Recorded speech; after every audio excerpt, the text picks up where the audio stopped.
What's up mga idol? Hinebra mabigat na trade, free team blockbuster trade. Pero bago mo sana ipagpatuloy ang panonood mo, ay huwag mong kalimutan na mag-subscribe bilang suporta sa aking YouTube channel. Maraming salamat idol. Bago ang lahat, pag-usapan muna sandali natin ang sinabi ni Scottie.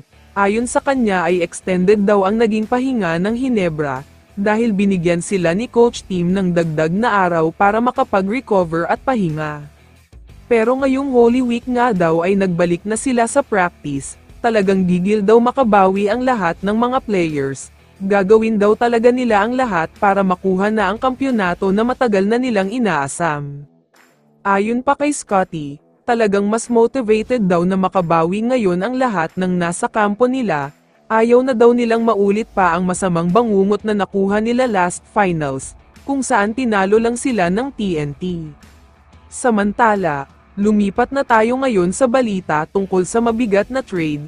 Alam naman nating lahat na matunog talaga ang mga balita tungkol sa balak ng Hinebra na bitawan ang kanilang guard na si Mavericks Ahanmisi. Sa kabilang banda naman, hindi na bago sa ating lahat ang balita tungkol kay Mikey Williams, na balak na talaga siyang bitawan ng TNT, hindi na daw kasi siya kailangan ng team nila lalo pat nakapag back-to-back na sila. Natatakot nga daw ang TNT na kapag kinuha nilang muli si Mikey Williams, baka magkaroon lang uli ng away at hindi pagkakaintindihan, apektado din pati chemistry kaya baka mawala ang Grand Slam dream nila.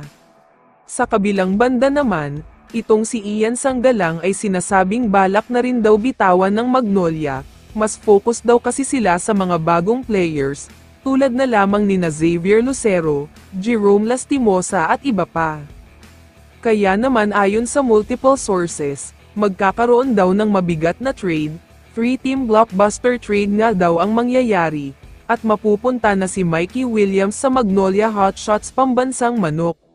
Si Maverick Ahanmisi naman ay makukuha na ng TNT, almost same style of play naman sila ni Mikey Williams kahit papaano, kaya mukhang masaya na ang TNT sa makukuha nila at talagang hindi na sila malulugi pa dito.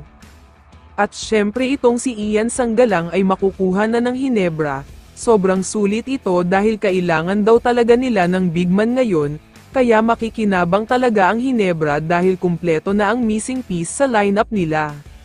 Kaya naman kung ikaw ang tatanungin idol, ano ang masasabi mo sa balitang ito?